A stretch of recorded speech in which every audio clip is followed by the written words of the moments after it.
Hi, and welcome to Sex, Psychics, and Psychedelics, fun ways to find your heart. My name is Banana Jane Garnett, and I'm a licensed psychotherapist, an explorer of the human condition, and a champion of the heart's great intelligence. In this podcast, I use my trainings in psychotherapy, somatic experiencing, psychedelic integration, mindfulness, and attachment-focused EMDR to source and reveal some of the best and most varied healing technologies out there. My hope in this podcast is that you find your heart's resonance in these conversations and that you feel inspired to grow your own unique creative and healing abilities along the lines of your own uniquely beautiful heart resonance and what actually feels authentic to you. Please be in touch with any questions or reflections. You can find me on the Banana Jane on Instagram or at jane-garnett.com. Now let's dive in. Here with me today to talk about internal family systems is Ashley T.Booth, who is an IFS therapist, an educator, and a former MAPS therapist who specializes in psychedelic-assisted psychotherapy. With a background in mental health, integration work, and self-inquiry practices, Ashley brings a unique and compassionate perspective to parts work. Ashley's mission is to make IFS approachable and engaging through visual storytelling, playful metaphors, and practical tools. Ashley, welcome back to Sex, Psychics, Psychedelics. How are you? Good. So happy to be back. So happy to have you back. And I know today we're not directly talking about psychedelics. We're going to be talking about internal family systems, which is probably the most popular new kind of therapy out there. And yeah, let's just dive in because I know you know all about it and you've just written a book about it. So let's just kick off with what is IFS and how does it work? Good question. So internal family systems is a type of therapy that talks about how we have in our minds different parts of us that may not agree. So a good example, and one that kind of comes up in the book, is one part of you might say, I want to eat that donut, and another part says, don't eat the donut, it's going to make you fat. And so we're all familiar with the fact that we have these internal voices inside of us that conflict at times and advocate for different types of things. And so what Dick Schwartz, who's sort of the discoverer/founder of internal family systems, talked about was that he started treating these different parts as if they were like sub-personalities and talking to them as if they were their own people. And what he discovered was that we get to be able to see a much deeper level what our needs are and how to be able to create more internal harmony. So I'm really excited to share this with you because it's been something that's been really helpful in my life and in my therapy practice. I want to talk more about that. I know that the book that you just wrote, that you just created, is kind of like a graphic novel that is very illustration based, and there's a central motif of the sun as the self. Is that right? Can you explain the central motif, and we can get this concept on a visual level? Yeah. So let me step back for just a half a second. So the other thing that internal family systems also discovers, talked about, but what's really important principle in internal family systems is that when you ask all of the parts to step aside, eventually we get to something that's like deeper inside of us. And internal family systems calls that our self. So instead of us thinking about how we might be, our ego wants different things, and maybe there's another part of us that it's more that our ego is sort of a collection of different parts, but then if we go deeper than that, we find something that's something universal between all people and that has these really beautiful qualities. And so that's the self. And so a metaphor that I was hearing when I did my IFS training and with other people in the community that I felt really resonated with me is that our self is like the sun and our parts are like clouds. And so when we're really in a lot of internal turmoil, it's a cloudy day inside. There's storms, you're not getting a lot of access to the sun. And so I use that as a visual metaphor throughout the book to be able to introduce the concepts of parts and self. Okay, wonderful. So I'm I'm still distracted by the donut, and I'll try not to get too crazy with the metaphors here. But if I'm arguing with myself about the donut, there's one part that wants to eat the donut, and there's one part that says the donut will be bad for me. Are both of those parts the clouds over the sun? We'd have to be curious about it. And so that's Okay. one of the best ways to start to do internal family systems, is to be curious about the voices that we have in our heads. And so I would be wanting to ask both of the sides of that argument questions. Okay. And so Like, then we can kind of, yeah. so anyway, but so that would be how we would prepare it. But like, so what kind of questions would we ask? If I was your client and I was saying, look, I've just been chewed up all day with this issue of whether just to indulge my craving for a donut or not. How would we work with that? Yeah, so I would say, which part of in that argument feels the most alive to you right now? Is it the one that wants the donut, or is it the one that's advocating to not eat the donut? Okay. It's eating the donut. I want to eat the donut. Okay. I want to feel satisfied. I feel like it will do the right thing for me, but at the same time, I've told myself I'm not eating donuts this month. Right. So the other one comes back in and really wants to be like, but hold on, I really shouldn't be eating it. So even there, so what we can do then is ask, okay, well, we just want to get to know the one that wants to eat the donut for right now, because and we're not going to necessarily endorse that you should go eat a donut, so that other one doesn't have to worry. But we want to get to know, hey, what's going on underneath this? It may not just be like some frivolous thing. So, what you were just saying, that eating the donut has to do with sort of something feeling satisfying. So I'm curious about that this part might be wanting to support you in some kind of way, to feel satisfied or to feel something. Do you have a sense of what that might be? Yes. Okay. Yeah, I feel like if I eat the donut, at least in that moment of eating the donut, I'll feel kind of like safe and comforted. Yeah, which is a really important thing to be able to feel. Right. And so you would kind of validate that. There's a desire underneath that's not a bad desire. I mean, I can see how this could be good for addiction. Yes. Yeah. So then it goes safe. We're not shaming. Yeah. So then when I'm going a little deeper on this part, right? So I'm saying I want to feel cozy, I want to feel safe, I want to feel, this particular version of good. Then you would be validating that in me, and then would you, like, what would you do after that? Like, where would we go after that? So do we go back and forth between the parts? Or so then I would say, how is it to hear that this part is really trying to help you feel warm and comforted? I mean, good, because then I feel like there's less shame and there's less conflict. And actually, if I even just think about being warm and comforted, I feel kind of warm and comforted. I'm not saying I don't want the donut, by the way. I mean, it's not. You haven't got rid of that craving that quickly. And we're not, and that's a really good point. We're not trying to get rid of any of our parts, right? And so, and that can be, even though maybe the one that is, the other part of you that doesn't want you to eat the donut would probably much rather have the one that eats the donut, like just go away forever.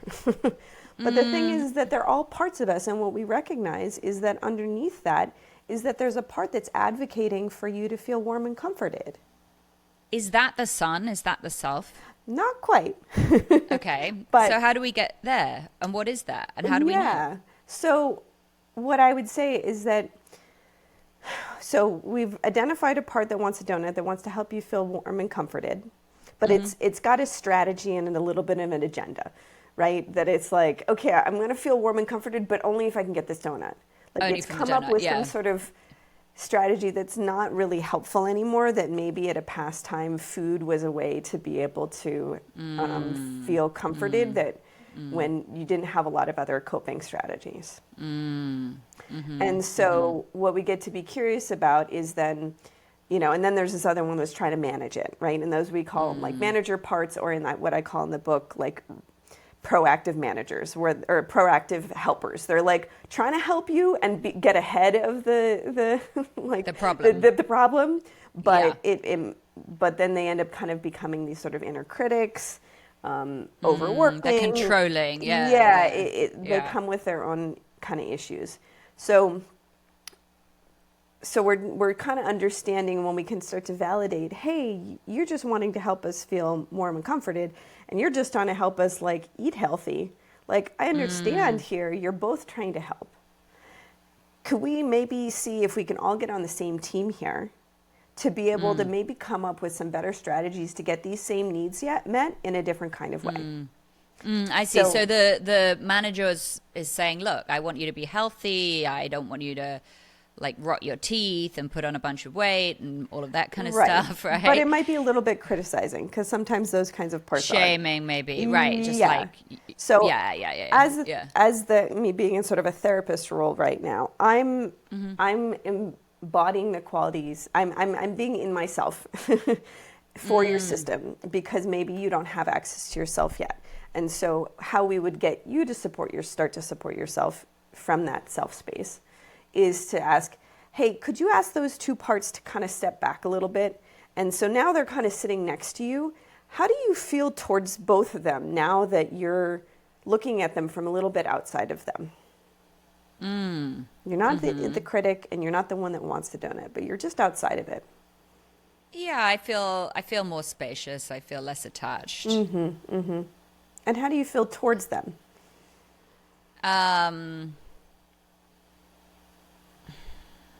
I mean, I feel like they're a bit annoying because I've been caught up in that drama. So it sounds like there's another part here. One that's annoyed at the whole drama. Uh-oh, you really identified a serious part, one of my parts. This is where we're now slipping into some serious truth. Yes, there is... there is a part that is really annoyed by the whole drama. That's so true. That's so true. Yeah, which is totally understandable too. Yeah, it's kind of like the worn out. I was actually talking to a friend of mine yesterday who's a healer as well. This sort of like that feeling of being an old soul, but also not being, like, still being connected to the drama of life. Like, I'm not sitting on a mountaintop meditating all day. I'm definitely in the drama of life, but I'm also like, oh my God, I'm so tired of it on some level, you know, just like all the back and forth and can everyone just be quiet? And I mean, it might just be called getting older as well, you know, it may not even have anything to do with souls. It might just be age. But yeah, I think, okay, so yeah, there's definitely a part that's annoyed. Yeah. With annoyed by the noise, annoyed by the back and forth, all of it. Totally. Yeah. So is there more that annoyed one wants to share that needs your system, us, to be able to know about it right now? I mean, it just feels like this really like jaded, wise owl kind of like character, just like... Yeah. Oh gosh, you know, the spin cycle of all of this stuff that we've been through so many times. I think she feels a bit put upon. Sure. Yeah, just a bit jaded. Like been there, done that, seen it all. But there it still is. Yeah. Maybe no one's really listening to me or something. I don't know, like something like that. You know, a bit of like knowing better but not really being able to get through. Yeah. How is it to have her know that we're listening to her right now? I think it's good. It's kind of like saying to her, like, I see how many loads of laundry you've been doing all day, and like it's definitely, it feels very much like the mum. The mum who's been looking after and managing but feels a little overlooked. Needs, you know, whatever do you remember that Ryan Gosling porn where he would just like look at mums and go like, hey girl, you've just been, let me rub your feet, you know, you've been working so hard all day. So we'll bring him in, he could be another part. Yeah, exactly. So, well, I'll stand out of the system for just a second, but what you bring up here, right? You said, like, it seems like this kind of owl, sort of tired, and you're already, like, sort of visualizing it a little bit. And so I'll ask my clients, like, if, often we want to kind of see what kind of body sensations may come up around this. You kind of said tired, but if we can bring a visual element into it, and I love the phrase, and I'm not entirely sure where I picked it up, so I can't take credit for it, but to be able to say, if you could clothe this part in your imagination, what would it seem like to you? Is it a metaphor? Is it an animal? Is it a person? Is it you? What is it, right? And so you brought up that this one's an owl, so now we can see this part, right? It's this kind of tired owl. And now we can say, hey, it sounds like you're ready for a new solution too. Would you like to also get on board with us in coming up, in approaching this a bit differently? Yeah, tired owl says yes. Okay, great. It's kind of fun for tired owl to be included. Okay.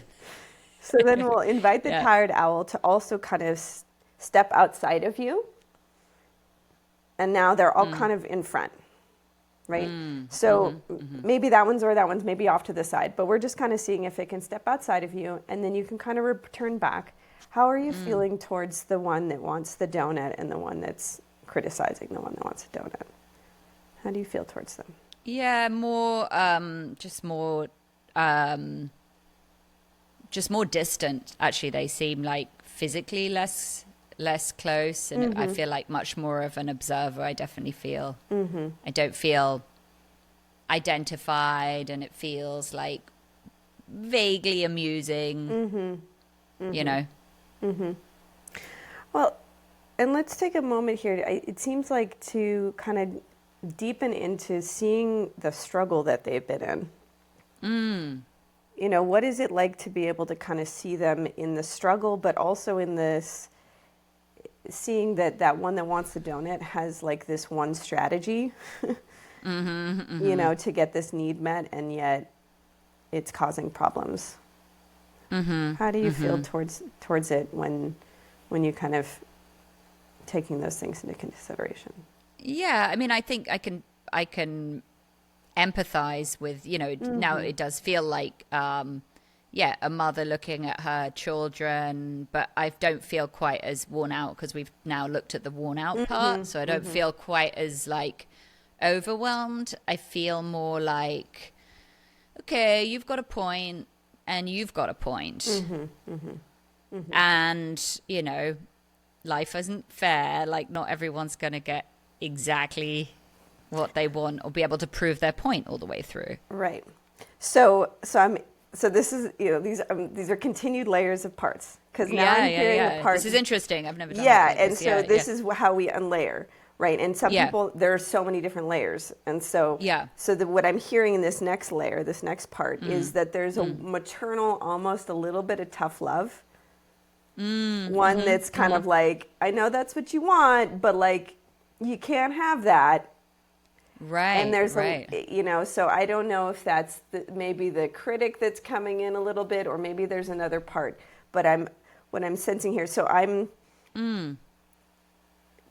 continuing to hear that there's an agenda, which is a really key kind of pro tip that I have in the book. And I didn't come up with this myself, but it's a pro tip that if you sense that you're thinking through, or that you're seeing through a perspective that has an agenda, like I'd really like these parts to not be doing this anymore, or you got to have some, like, you just got to get over this, or that there's an agenda behind that to like, well, there's a thought which is like, I don't think everyone's going to get exactly what they want here. Sure. So I guess. Yeah, it's like trying to teach something. There's a bias. Like I've been here before a million times, and like we just have to find some kind of compromise and get on with it. Yeah. And so it's kind of a funny sort of, there was empathy, but then it kind of switched to something that felt a little bit less empathetic. Yeah, a little less impatient. Yeah. So is the goal then to just like extend the empathy? Is that what it is? Here's where the tricky part is, and we don't. So obviously, we're doing a very abbreviated version of this. Yeah. But we would be wanting to go through and get to know each of these parts gently, because I wouldn't want to say you want to have a goal to extend your empathy, because then that would be goal. Like some part of you having an agenda to be more empathetic, right? And that's more. that's not as authentic as what the deeper level of self is. So I'll explain what it is. Maybe we won't illustrate the whole thing in person here. Yeah. But, No, I appreciate just doing that section. We can move on, but I think it's a really good living example of how the parts keep unfolding. Yeah, and so we keep unlayering. And sometimes parts are, it can be easy to unlayer like we just did, and sometimes it can be hard. But when we eventually unlayer, we get to something that's something quieter. That I notice is a leaning back and a level of calm, compassionate, curious, but in a softer sort of way. And so Dick Schwartz, who's the founder of IFS, he says the self has a lot of C qualities. So compassion, calm, curiosity, courage. And these qualities just sort of emerge from us when those other parts are off to the side a bit. And then those natural qualities get to be offered as a support and a resource to those parts of us. So, from a sort of a self perspective, me looking into your system this way, or the example of this I would say, I'm feeling compassion for the part of you that doesn't have a lot of other options to be able to soothe. And I can imagine how hard that would be. Wait, explain that. Other options to soothe? Meaning... Yeah, other than the donut. Oh, I see. We're back to the donut. Okay, okay. Feeling like it has to be the donut. Yeah. And so once we unlayer back to that place of self, then that starts to become a resource and a place of compassion. And it ends up becoming a reparenting exercise, essentially, to the younger versions of us that our parts are. Because our parts tend to be kind of younger versions, and then you can ask the parts how old they are, and sometimes they're 5 years old, and sometimes they're a rebellious teenager. But the parts tend to not be full-grown, mature adults. Oh. They might act like adults, right? But they're more probably like the age that they were when they took on the job that they do. Yeah, because I'm thinking if I was doing a session, I'm not trained in IFS, but if I was doing a session and we were talking about the donut and we got to the bit where they said the donut, I'd say, why, what is it about the donut that you think will feel good? And they'll say, oh, I think it would make me feel safe and comfortable. I would probably then say other things that you might find safe or comfortable. Can you imagine, to see how locked in they were? But you wouldn't do that in this, right? Because you don't want to galvanize the problem solving or adult mind. Well, yeah, and we're also trying to, if we start to problem solve, it becomes another part. We start to become a part that's trying to solve a problem. But what tends to actually be needed is not necessarily to come up with a new solution, but to be able to be truly seen and held in needing more comfort and soothing. Do you find that is what it is? I mean, is that what it's coming back to again and again? It's from unmet need. And so one of the things that I do in the book that I didn't see too many other places in IFS, and again, haven't read every book on IFS that's been, but I started incorporating a little bit of nonviolent communication theory, I guess, by looking at through a lens of what our human, universal human needs are. And so what I talk about in the book is that our parts are really just advocates for our human needs. Or they're trying to, either through kind of an embodied way, I want to eat that donut, or is it a part that's trying to help get a different kind of need met. So they either take on this helper role, or they're just kind of like embodying the need to have something that's tasty and sugary, which again is also maybe trying to help meet a different need. So I find this a really helpful way for us to unlayer until we see what the underlying need is. because once we know that, then we can find other ways to do it, but it's from a way that's maybe healing a little bit of where that unmet need was first. Is there a single underlying need? Or is, again, that just layering? I don't think that there's a single underlying need. I think that it depends on, I mean, when you think about like Maslow's hierarchy, which is kind of the main need thing that most people know about, you know, some people that didn't have enough shelter, right, or weren't physically safe, right, their wounds are going to be around different needs. And then other people might be more kind of like emotionally neglected, and they need more kind of love and comforting, and these other ones, you know, so it just kind of depends on what. It's some version of care or a deficiency in care that we go back to. Yeah. But sometimes it could be, you know, self-expression, right? Or maybe that was, you know, because. But I think that still goes back to care, though, because I when would have you're to think about seen that and more. you're safe. Okay. We'll make that our third podcast together. Can be yeah, exactly. It was like, is there one universal need? Yeah, I mean, I think that's a really good question. This is such a rich topic. Okay, there's so many more questions. I'm going to try and fit them in. Okay, why is IFS so popular right now? Sure. Like, it's really a hugely popular modality. I feel like, to me, EMDR, psychedelics, and IFS is sort of the trifecta of power tools that have boosted traditional psychotherapy. Sure. And IFS is the one I know about the least. And I think it seems to be the most popular of the three and works very well with the other two. Exactly, it does. But tell me about the huge sort of rise in IFS popularity. Well, I mean, I can't speak for the whole community, but at the same time, for me, it's been very intuitive. And it's very non-shaming, right? And so it lends itself very easily without a lot of like complicated.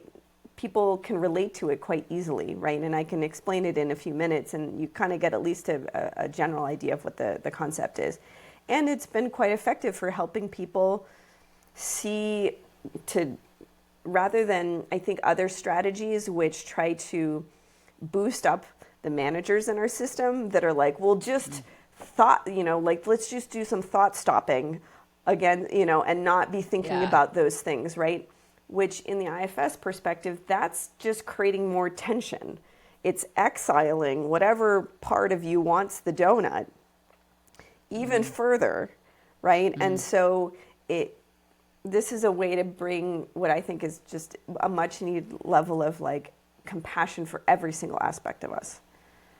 Absolutely. I mean, what I love about it is it invites in nothing but connection and feels like it would be brilliant for not only internal conflict resolution, but external conflict resolution. Right. And I think it's really interesting that on a kind of like a bigger perspective is that it may be that this moment in time we're needing to go inwards and use ourselves as this little petri dish for the experiment of conflict resolution, and then maybe we can take it outward from there. And not that there's such a big difference between inwards and outwards, but you know what I mean. I mean, it's interesting that we haven't really managed to think in these terms in bigger sweeps. I suppose some people practicing nonviolent communication have been working on that, but broadly speaking, the world isn't very good at resolving conflict, and there is this thing, like you're saying about when I say resolving conflict, it feels very highly motivated, very agendaed. Well, what if you could assign some and goal in a very loose way to the self? I think it is to, and this is again the sort of standard in the IFS practice, is that it's to facilitate internal harmony. And so, but it's not so pointed in that direction, but just sort of like it can offer that if there's space that's made for it. Right. Not to drive towards internal harmony, but to facilitate it. Just different energy. Yeah. I mean, would you say that IFS is a heart-centered approach to healing? For sure. Yeah. And then, And yeah, do you, sorry to cut you off. no, it's okay. Was there something else you want to say there? I'll, Okay. I'll loop in back in. Okay. Are the self and the heart in alignment? Are they the same thing from an IFS perspective?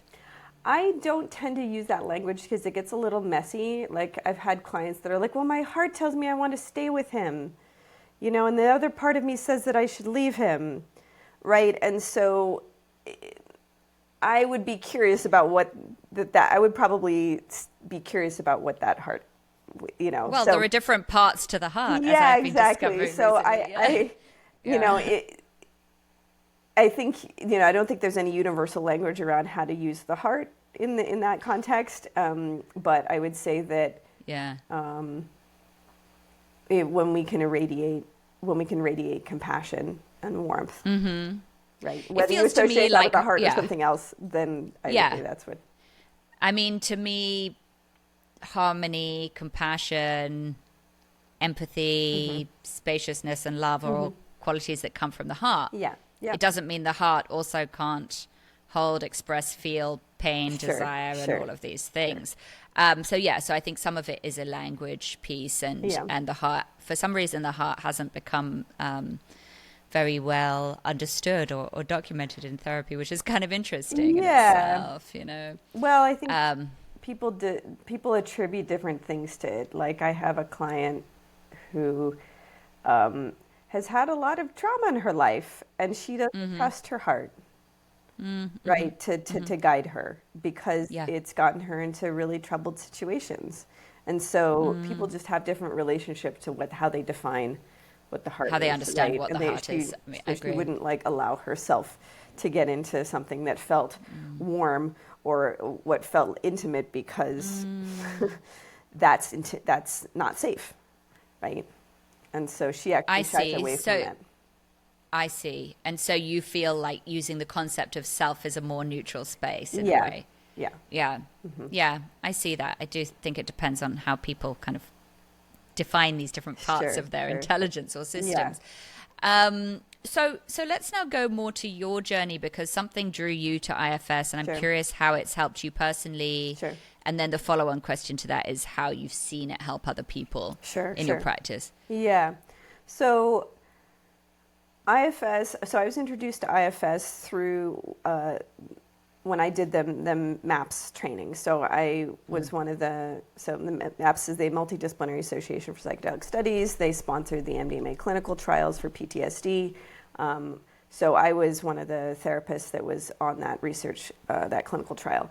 And when I went through the training with that, they had us do a sort of an optional external module as part of our training. And so I decided one of the options was to learn more about IFS.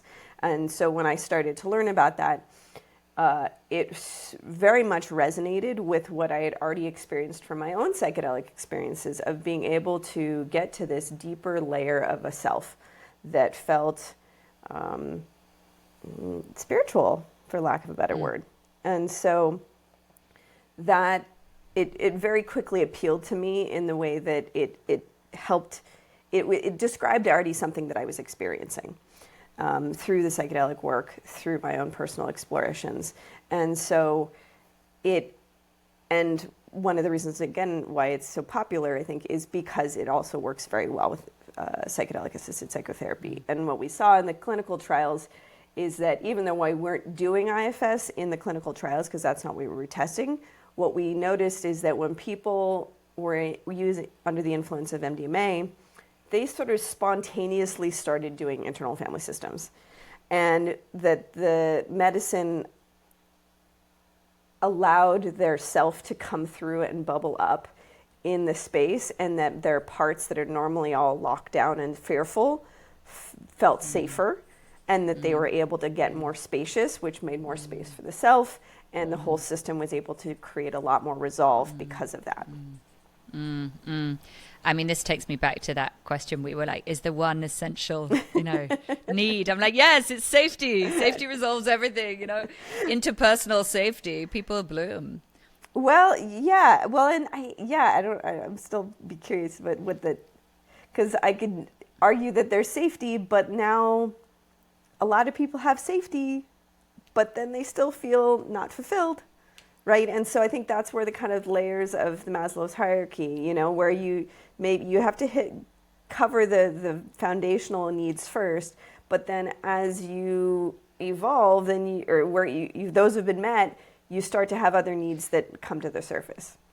Well, I think that there are higher evolutions of safety. There's the kind of, are you, the sort of the geographical, as the socioeconomic, and then there's like these kind of like the higher echelons of the interpersonal and, the kind of interpersonal safety of seeing and being seen, which is the kind of work that you're doing, which is like, adding a ton of space, time, love, acceptance. I mean, it seems so spacious, right? That's a whole other level of safety. There's one safety of like, oh, I can have a roof over my head, and there's another safety of like, oh, it's really okay for me to take up this amount of time and oxygen and energy and.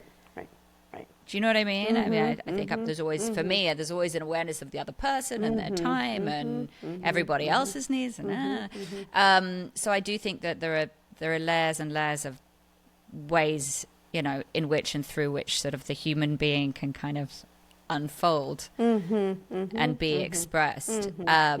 So yeah, it's a pretty interesting and complex process that you and I are kind of like explorers in. It's beautiful stuff. Yeah. And so in terms of what you've seen, so you was kind of like, in a way, it sounds like an academic interest, but also a spiritual kind of draw.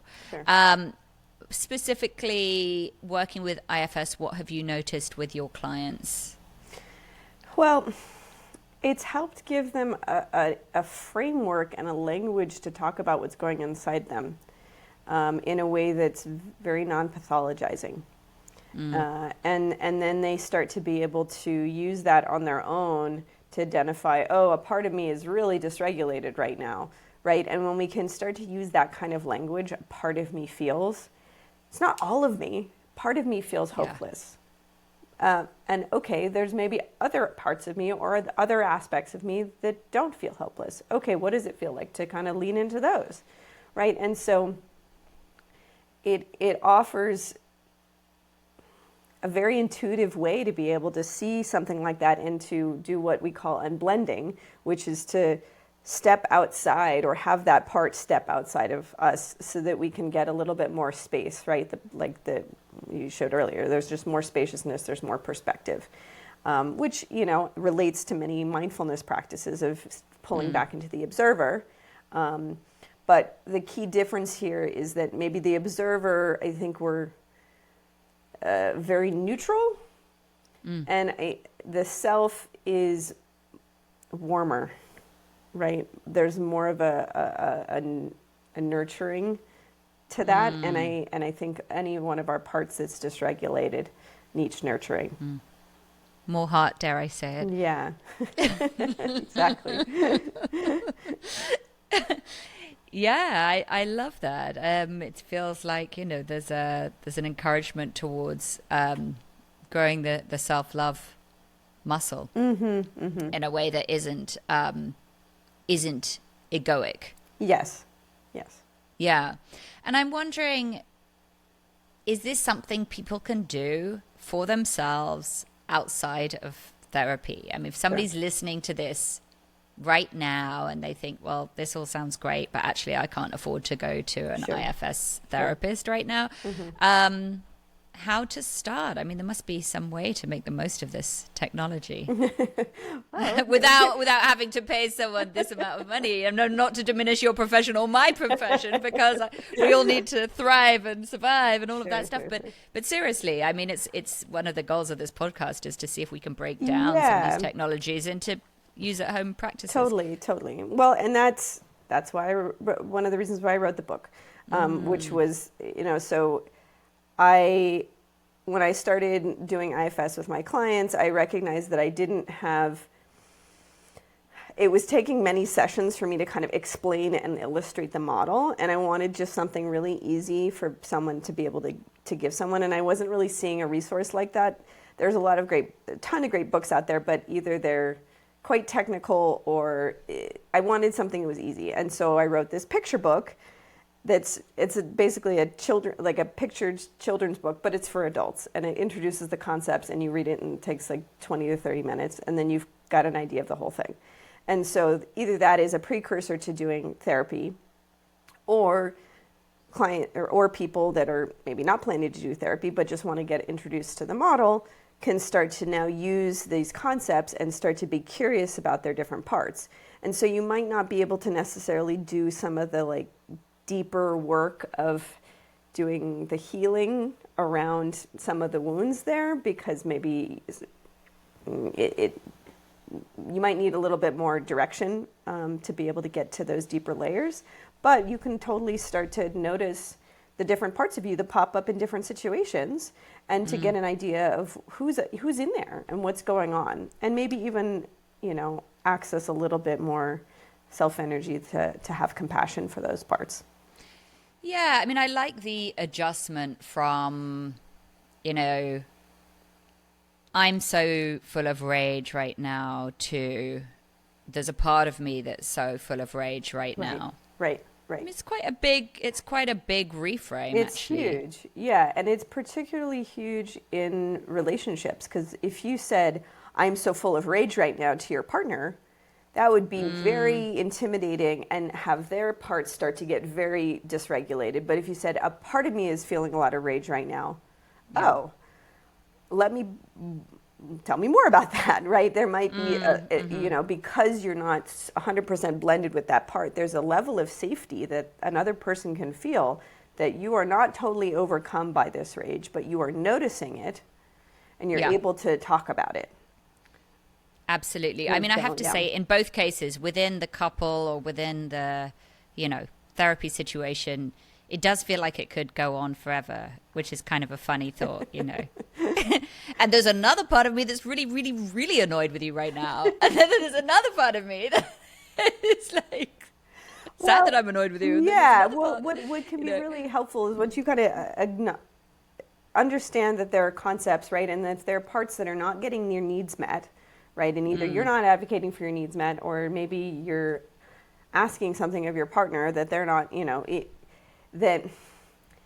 but you can recognize and you can say, hey, I don't have access to myself right now, and it looks like you don't have access to yourself right now, and we're about to get in a fight. And that means that our parts are going to be fighting against each other, and we're just probably going to hurt each other. So maybe this is time to do a pause. We both regulate ourselves a bit more, and when we have more self-energy online, we can re-engage in this conversation. So we have more language to recognize, I am so blended with a part right now, I need to step back, because I'm going to, this is not going to be, or can you, do you have enough self-energy to be able to hold space for a part of me that's really dysregulated right now?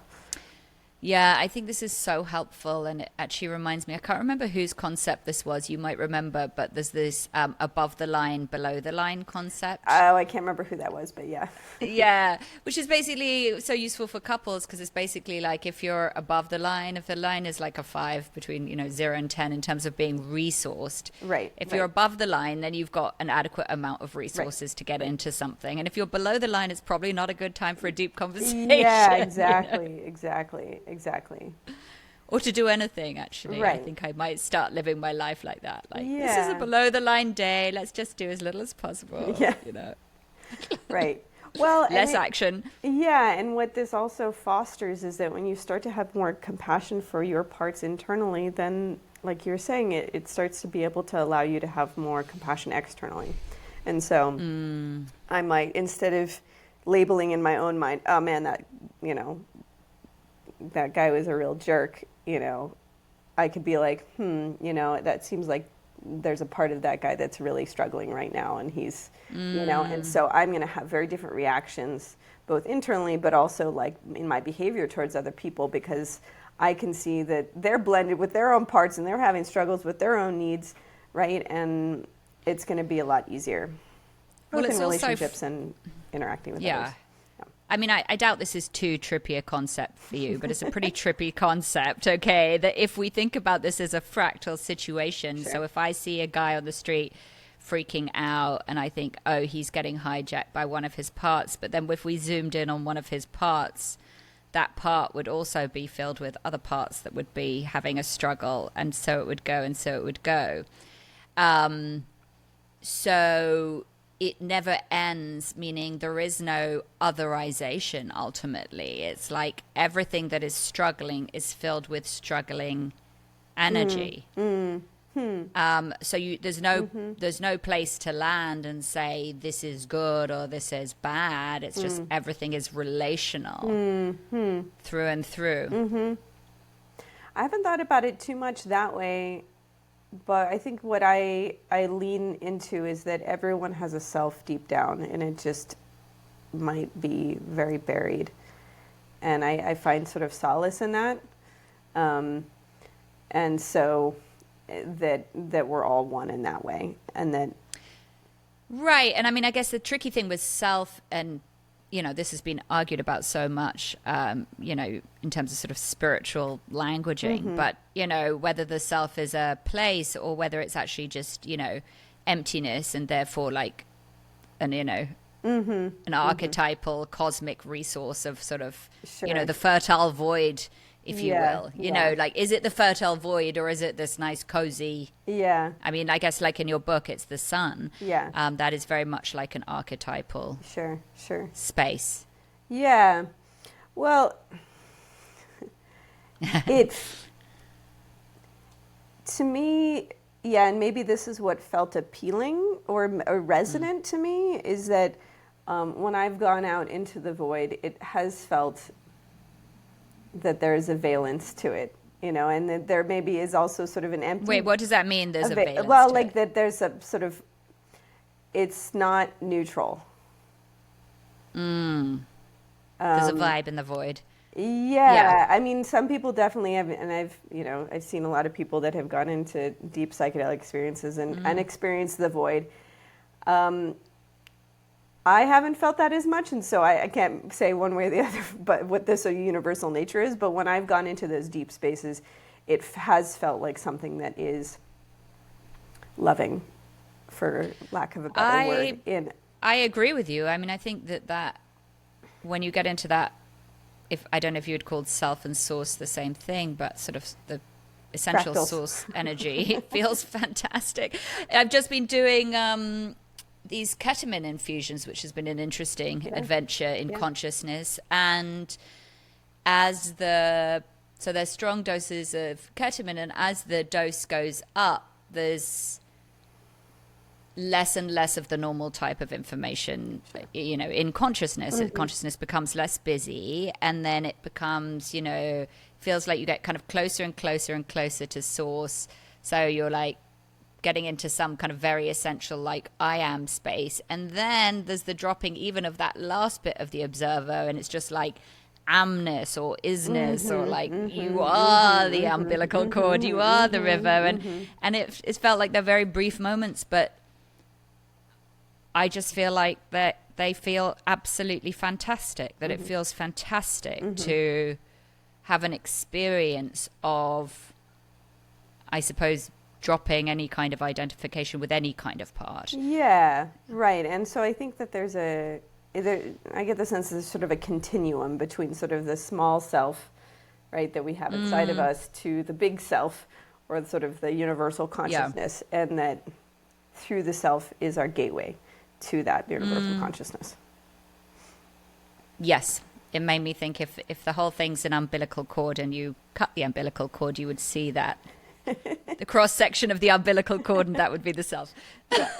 Anyway, that would be my weird trippy book. You've done the sun, which is like, but I mean, they're beautiful concepts, and I love how accessible that you've made it. And you're going to have to tell us where at the end of this, tell us where we can find this beautiful book. Sure. And the pictures are so lovely. I've seen it.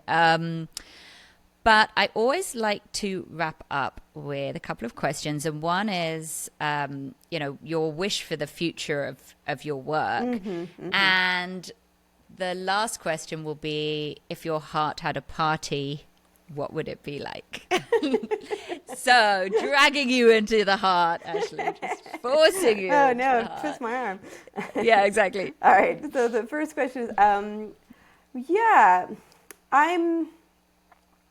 So even though I've been heavily in the psychedelic field and in and have never written a book on IFS, I haven't been licensed for that long.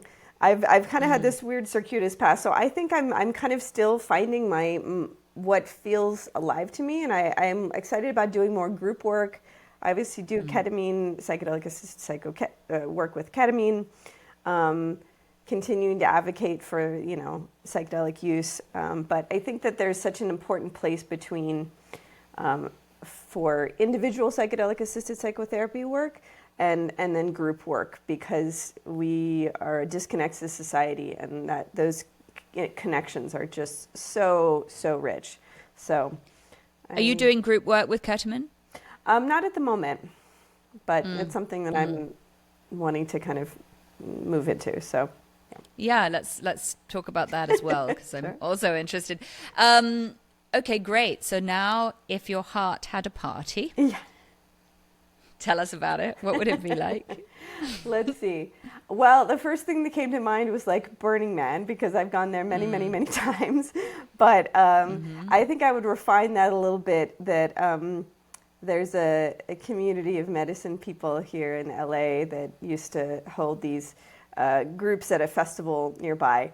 And they would create this lovely space where music was just like super heartwarming, everybody's in a good mood, and you're just like in the vibe. So, but it was like out in nature, and plants are branches and pine cones are decorating everything, and like lots of soft lighting. And I think that would be where my heart would be.